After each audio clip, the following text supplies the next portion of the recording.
if we don't do our individual jobs well, we all suffer.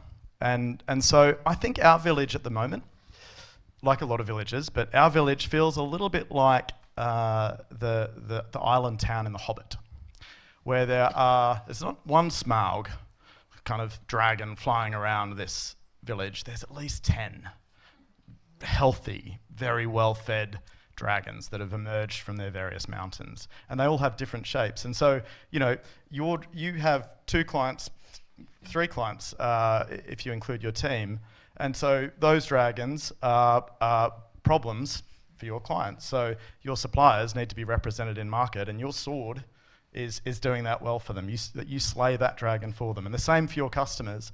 And for us, our biggest dragon, I would say, is working capital. To deal with that particular dragon, you need to trade well.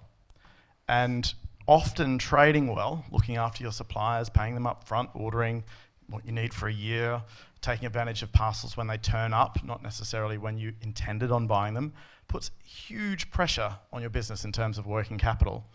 And so we turn up with our sword and stab that dragon for you and turn your inventory into a just-in-time asset.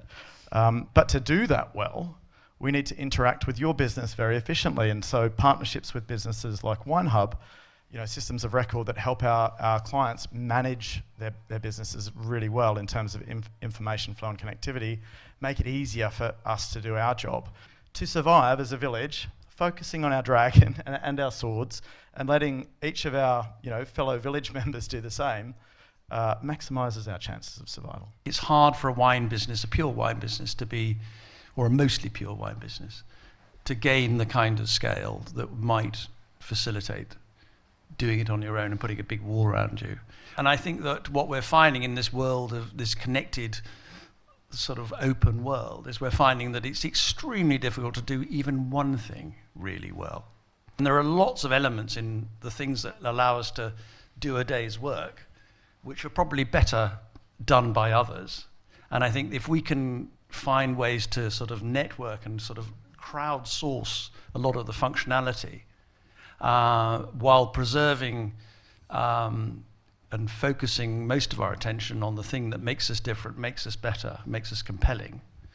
I think that's just it's a smarter use of time, it's certainly a smarter use of capital. And I think it also facilitates, if you're small, the ability to grow. In the context of a wine-specific ecosystem, WineHub, which is our platform for managing wine businesses, essentially does the interoperability piece and the orchestration piece, and then the question is, well, with what? And the answer is, well, it's with your sales channels to market. So that's your own sales channels, your own team, your e-commerce, notably LiveX for both sourcing and selling, other exchanges, other marketplaces, how as a business, either within the tiers or between the tiers of retail distribution, you can operate more efficiently together. And that's through a new release that the WineHub has issued called HubLink, which makes it easy for people to basically share inventory and lists with one another.